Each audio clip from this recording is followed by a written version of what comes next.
2011년 서부 자바의 한 지질학자는 고대 유적을 찾고 있던 것이 아니었습니다.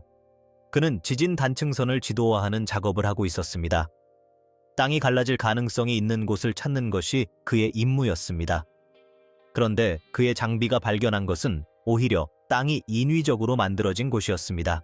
숲으로 뒤덮인 언덕 아래 집안 조사 결과는 화산 지질과는 일치하지 않았습니다. 오히려 건축물과 일치했습니다. 4가지 독립적인 스캔 기술을 사용하여 그 언덕 아래에 무엇이 있는지 조사한 결과 존재해서는 안 될 무언가가 나타났습니다. 괴베클리 테페보다 13,000년, 이집트 피라미드보다 20,000년이나 오래된 층상 구조물입니다. 인류 문명에 확립된 연대기에서 인정하는 그 어떤 유적보다도 오래되었습니다.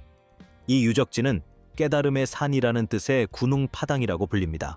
탐지기가 찾아낸 그 방들은 한 번도 열려본 적이 없다. 해답은 여전히 그 안에 있다. 그런데 왜 아무도 그 방을 들여다보지 못하게 했을까? 군웅파당이 왜 중요한지 이해하려면 그것이 무엇과 비교되는지, 그리고 주류 고고학계가 왜 그 비교를 받아들이기 어려워하는지 이해해야 합니다.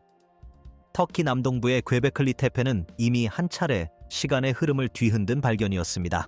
1995년부터 독일 고고학자 클라우스 슈미트가 발굴하기 시작한 이 유적지는 거대한 T자형 석회암 기둥들로 이루어져 있는데 일부는 높이가 18피트, 약 5.5m에 달하고 무게는 최대 20톤에 이릅니다.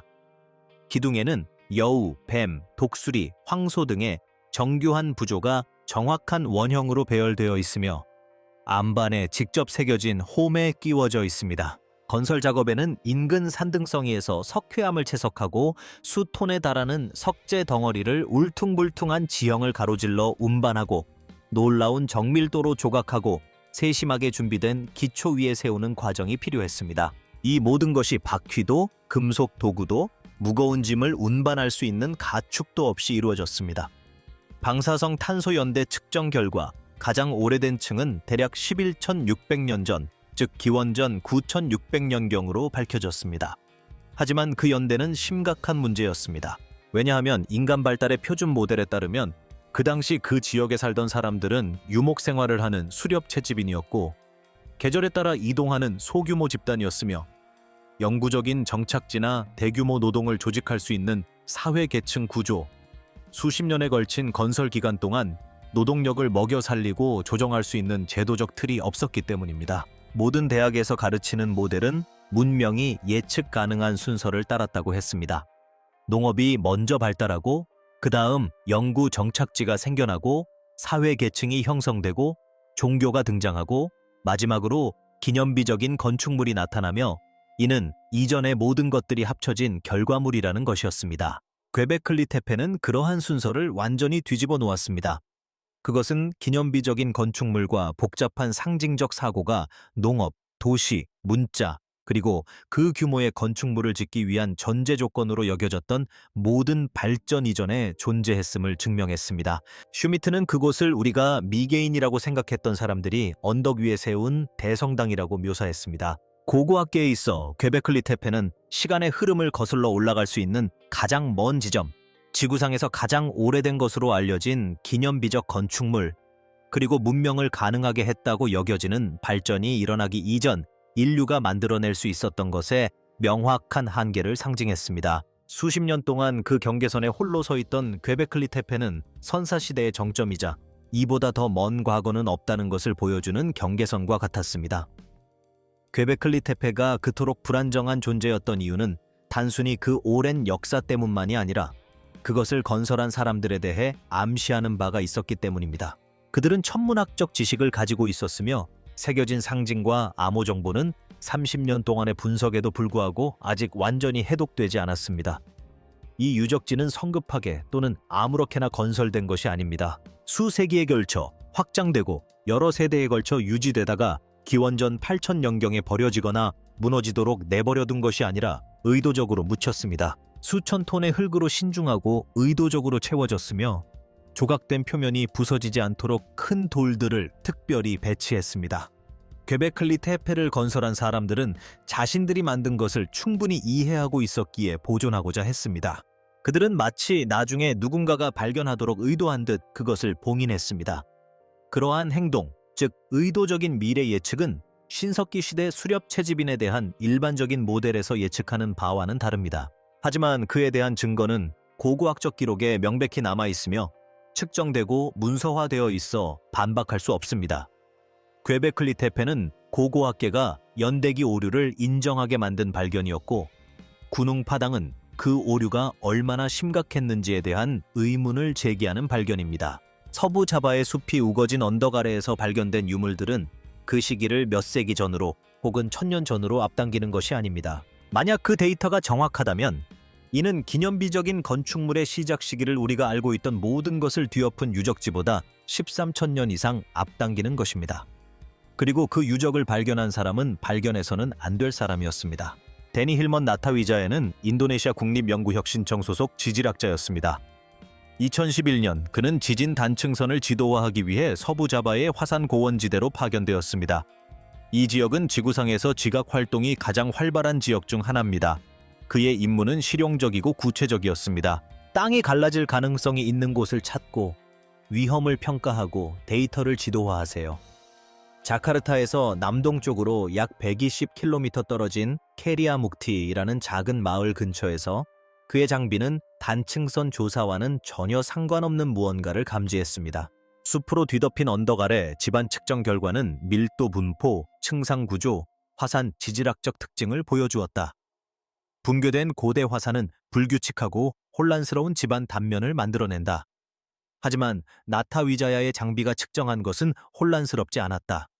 질서 정연한 모습이었다.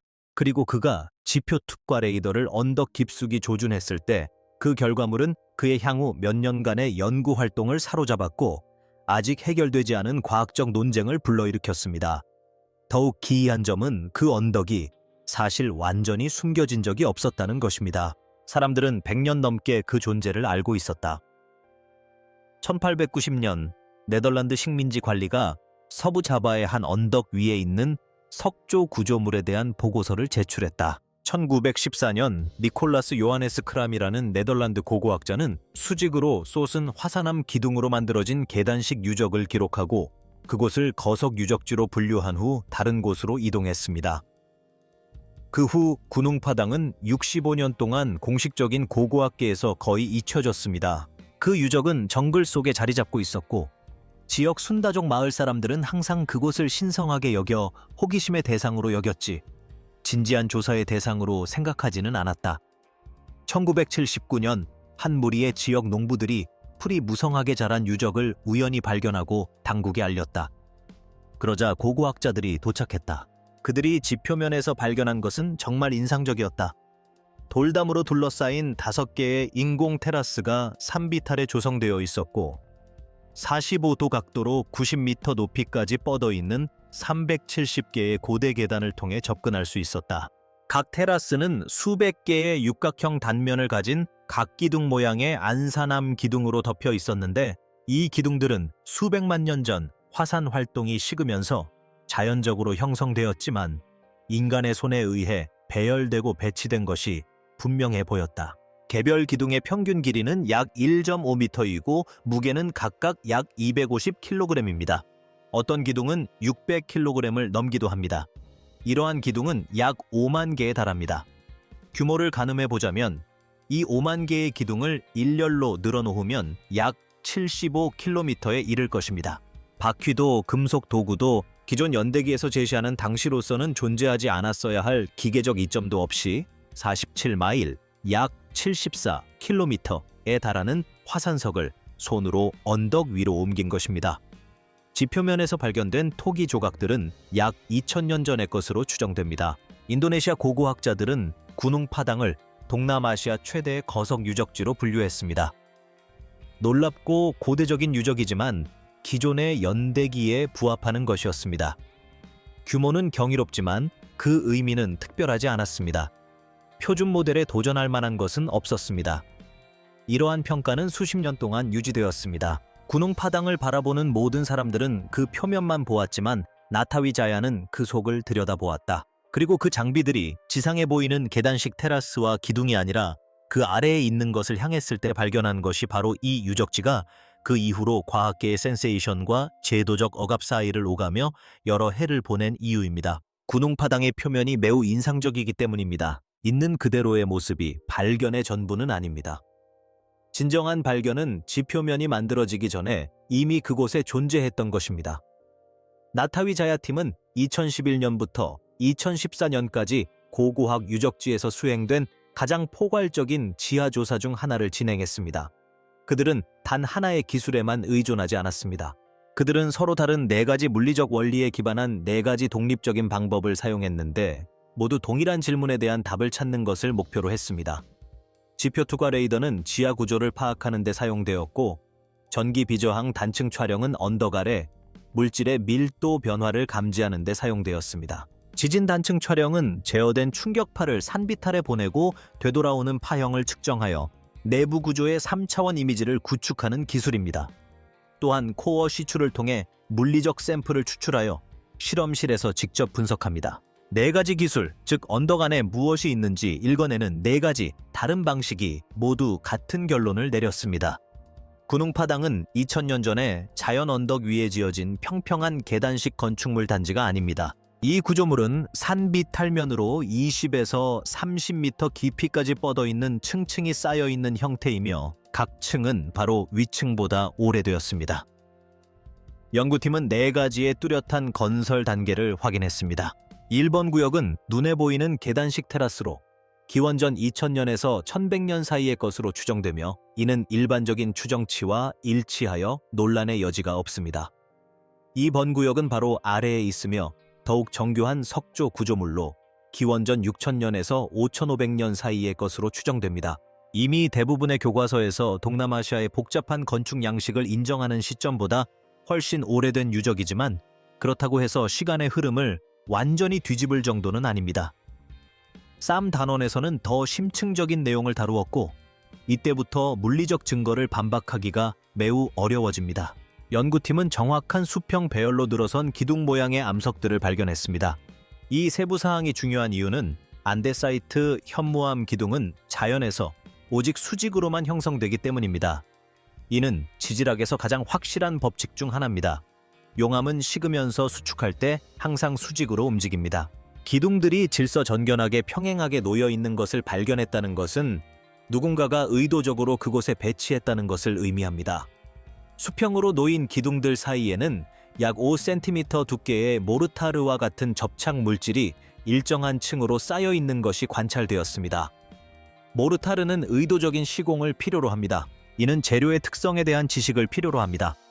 누군가가 의도적으로 화합물을 혼합하여 돌들을 서로 접착시키는 데 사용해야 합니다. 자연적인 지질학적 과정으로는 화산 기둥 사이에 균일한 간격의 접착층이 생성되지 않습니다. 이 층은 기원전 7900년에서 6100년 사이의 것으로 추정됩니다. 그리고 4번째 지층이 있었습니다. 가장 깊은 층이자 그 위에 있는 모든 것의 기초였습니다. 이 지층에서 발굴된 유기물의 방사성 탄소 연대 측정 결과는 25,000년에서 14,000년 전, 즉 마지막 빙하기이자 구석기 시대의 것으로 나타났습니다. 모든 교과서, 모든 대학 강의, 모든 고고학적 합의점이 인류가 뼈와 동물 가죽으로 만든 임시 거처보다 더 정교한 건축물을 지을 능력이 없었다고 말하던 시기. 표준 연대기에 따르면 이 시기에 살았던 사람들은 괵베클리 테페를 건설하기까지 최소 13,000년은 더 남았어야 했습니다. 하지만 장비는 아직 완성되지 않았습니다. 전기 비저항 단층 촬영은 구조물 내부의 특정 위치에서 높은 비저항 이상 현상을 감지했습니다. 바로 그 위치에서 지진파 단층 촬영을 통해 저속도 영역이 감지되었습니다. 이 2가지 신호가 겹칠 때 그것은 단 한 가지를 의미합니다. 바로 빈 공간, 즉 공극입니다. 연구진은 이러한 공동이 길이가 최대 15m, 높이가 최대 10m에 달할 수 있다고 추정했습니다. 한 번의 시추 작업 중 팀의 시추 장비는 7m 깊이에서 단단한 물질을 뚫고 들어가 코어 샘플을 채취할 수 없는 지층에 도달했습니다.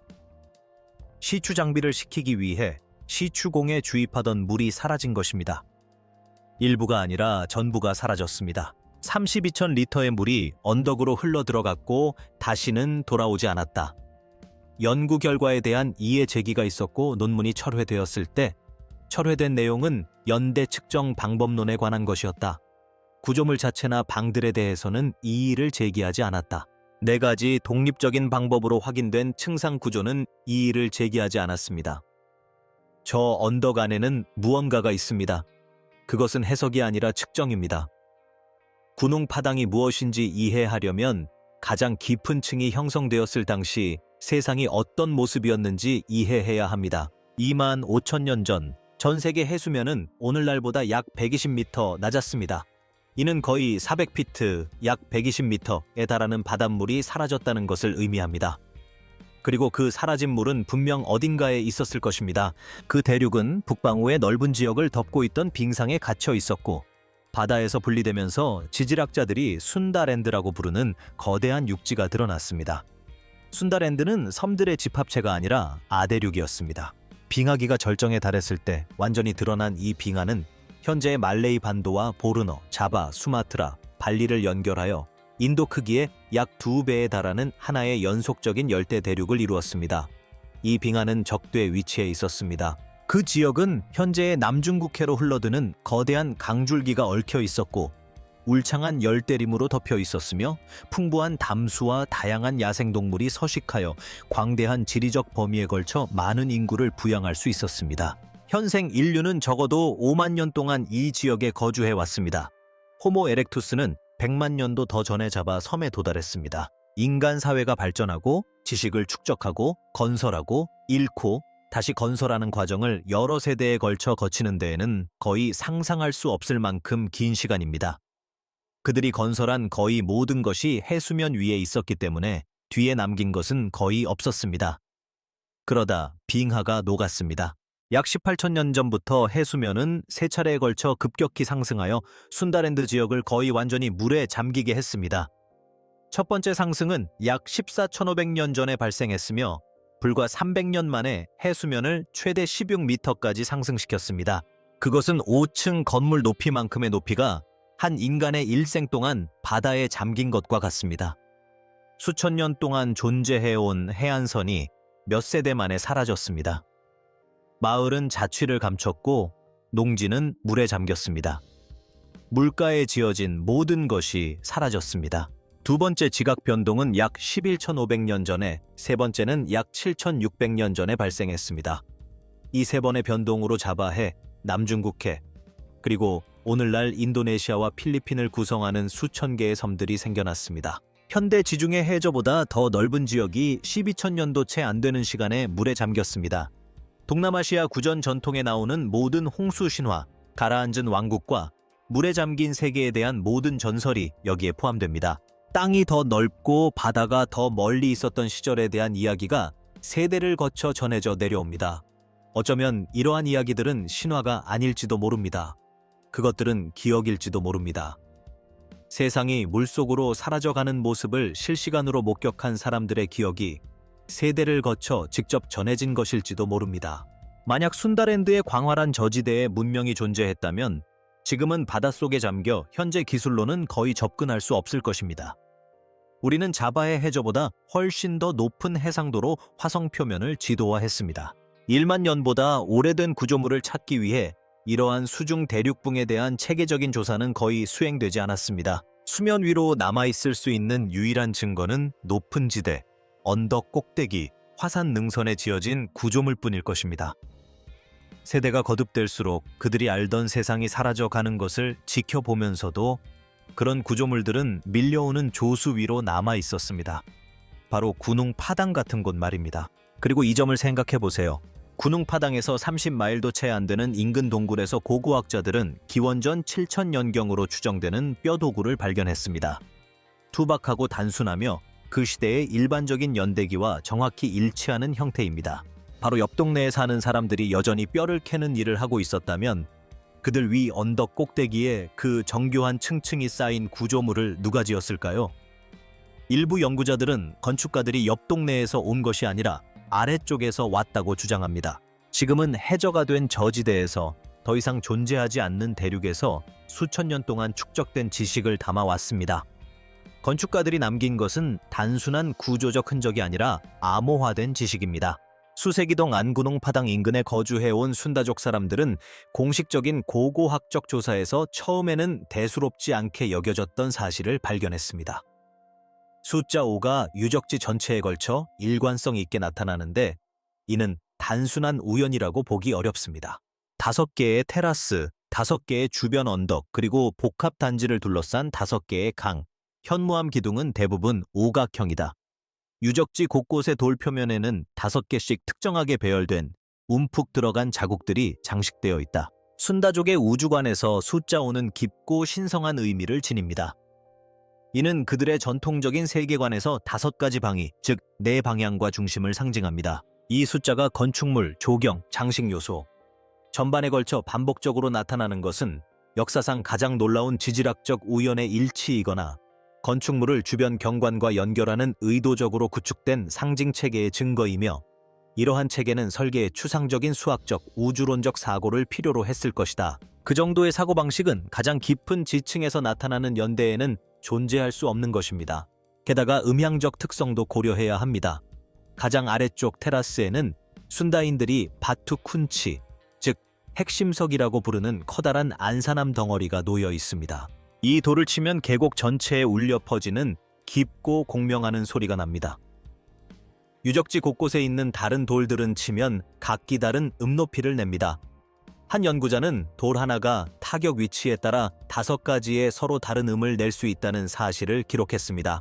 이러한 음향적 특성이 돌의 선택과 배치에 의도적으로 반영된 것인지 아니면 우연히 발견된 후 해당 장소의 의례적 기능에 의도적으로 통합된 것인지는 아직 알려지지 않았습니다. 하지만 순다족은 수세기 동안 이 돌들을 깨부수며 소통의 도구이자 원래 이곳에 무엇이 세워졌는지와 연결되는 수단으로 여겨왔습니다.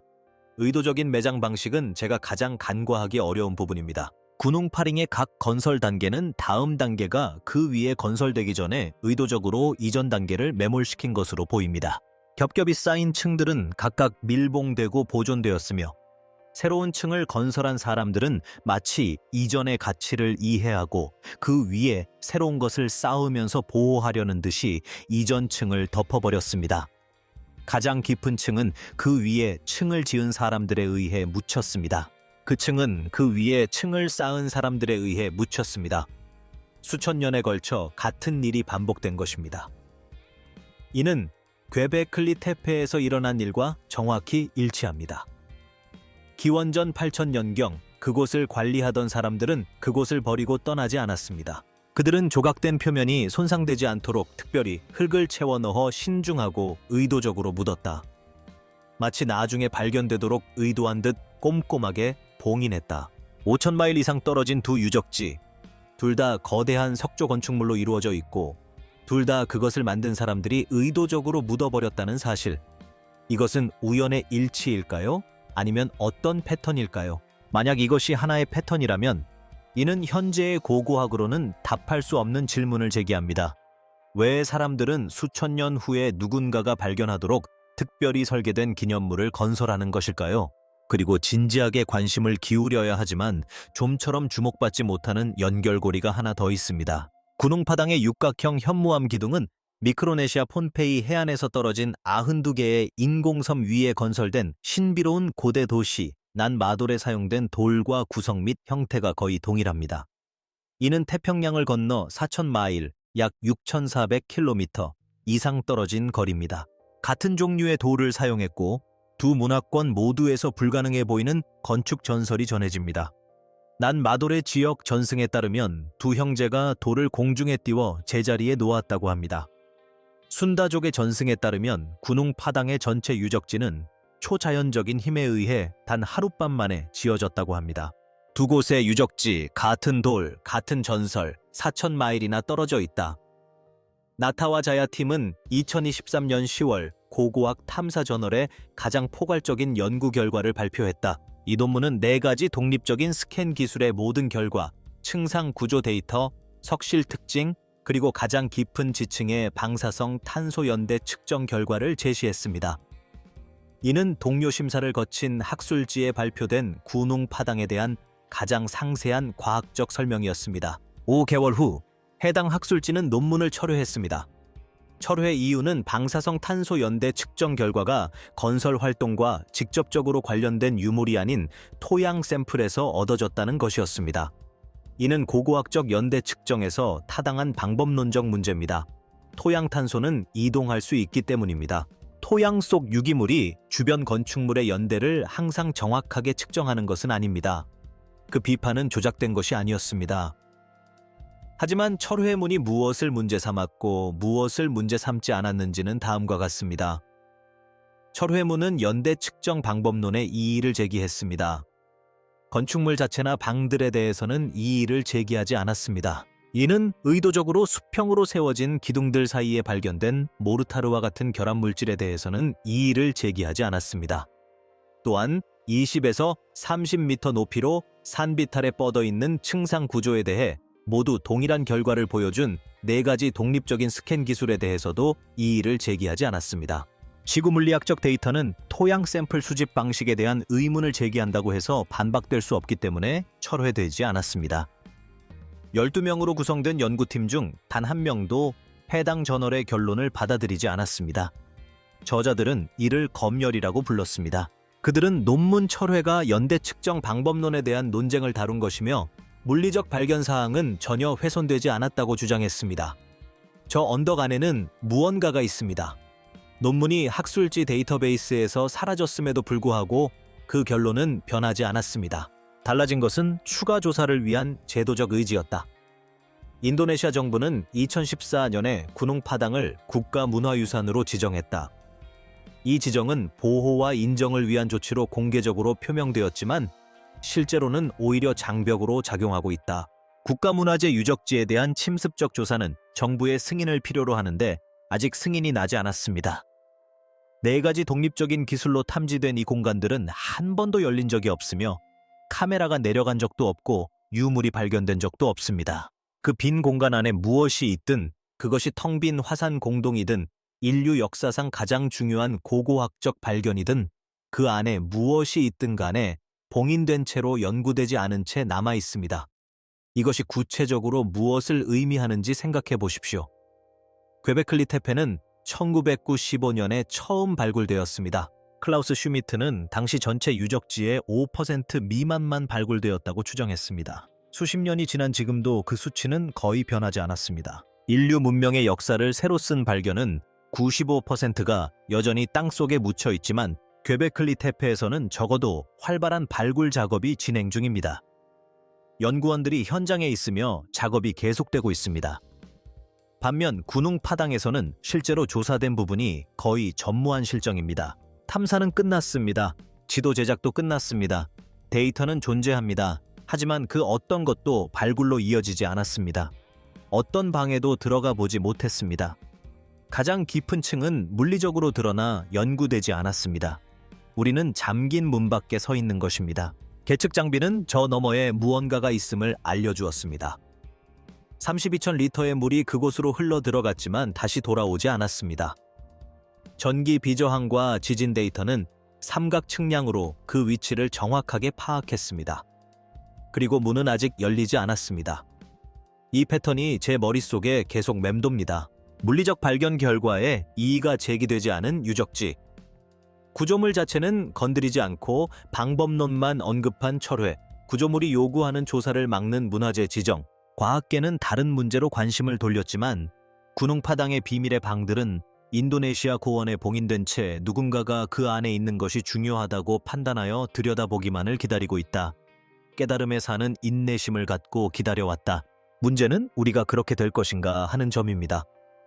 네타 위자야의 데니 힐머는 단층선을 지도화하기 위해 서부 자바로 갔습니다. 그의 장비는 존재해서는 안 될 무언가를 발견했습니다.